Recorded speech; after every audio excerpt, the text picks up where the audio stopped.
You've probably all heard about microplastic in the oceans. But did you know there might be more plastic in our soils than on the surface of the oceans? These microplastics are a hidden threat to soil health and biodiversity. If the pollution keeps growing, it could fundamentally change the conditions in soil, which in turn could worsen climate change and impact the food we eat. Let's take a closer look at how plastic pollution affects life in the soil and what we can do about it.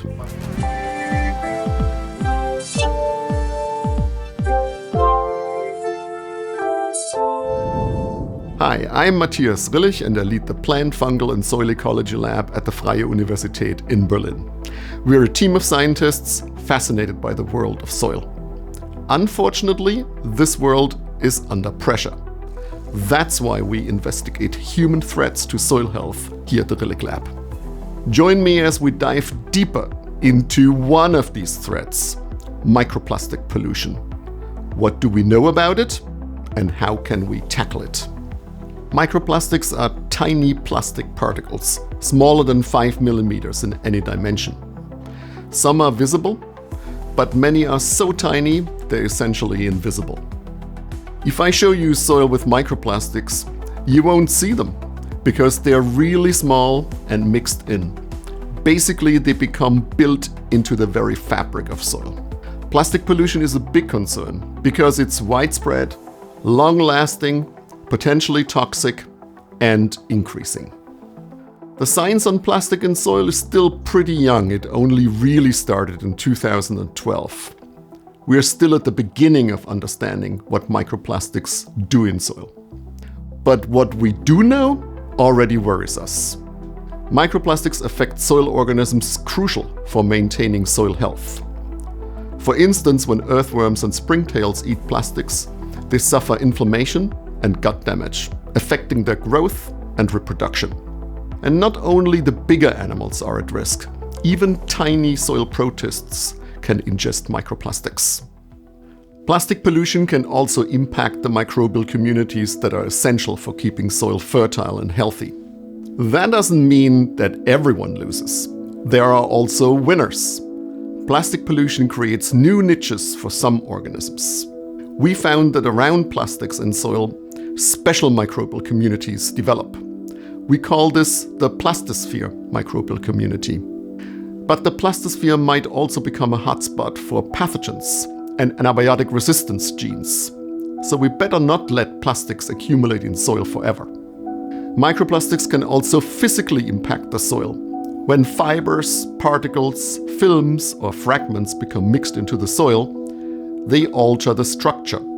Microplastics decrease what we call soil aggregation. Soil aggregates are the crumbs that you see when you look at a handful of soil. They need to be stable enough for soil to be healthy, to resist erosion, hold water and air, and be a fertile substrate for plants to grow. Plastics can also leach harmful substances into the soil. Most of our products contain chemicals added during manufacturing to achieve desired properties. Over time, these chemicals can seep into the soil and affect it.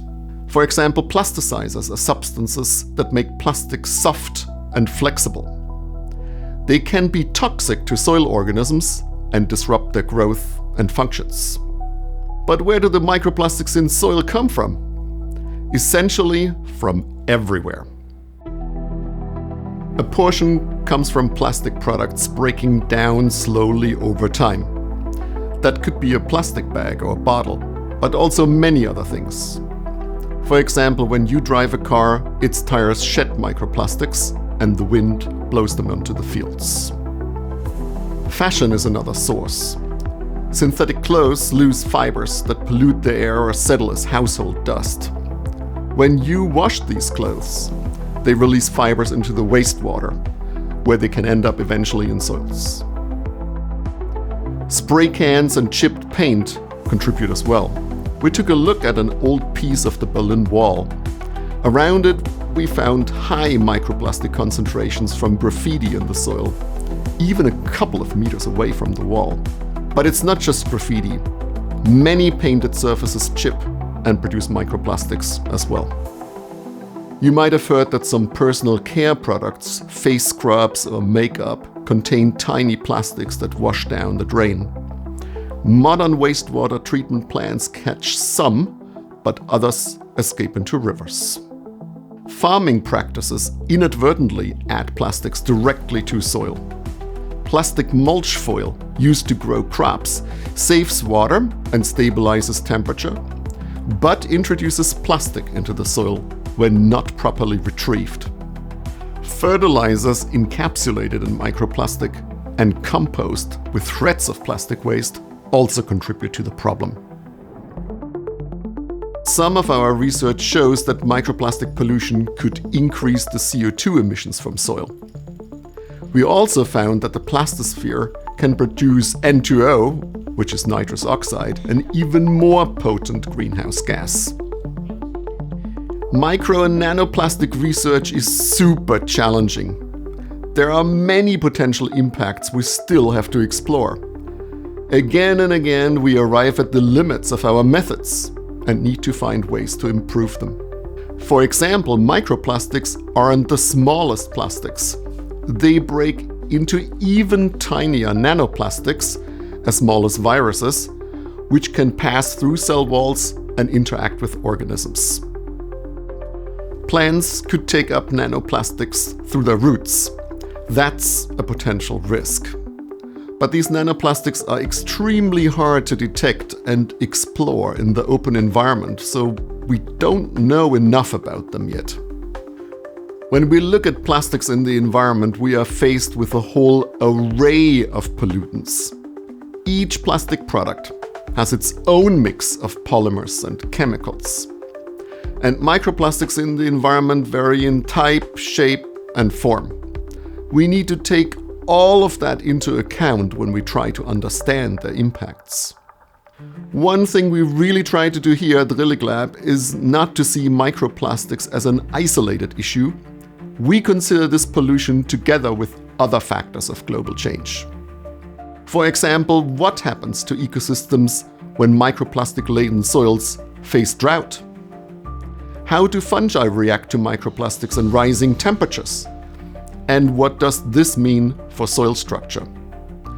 When we are exploring questions like these, there's often no clear answer. It's complicated because microplastic itself is so diverse and there are a large amount of different environmental contexts. Despite the many knowledge gaps we are trying to fill, we know enough to start acting.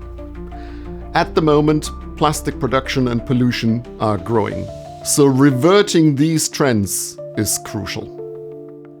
We can reduce plastic use, sort waste so it can be recycled, and support policies to monitor and limit plastic pollution. Maybe the soil itself might offer some solutions in some conditions. Some fungi can prevent microplastics from moving into plants' edible parts, which is quite cool.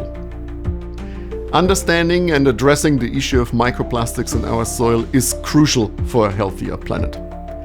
So what do you find most surprising about microplastics' effects on soil? How do you tackle plastic pollution? Share your thoughts in the comments and don't miss our other videos on the life in the soil and global change.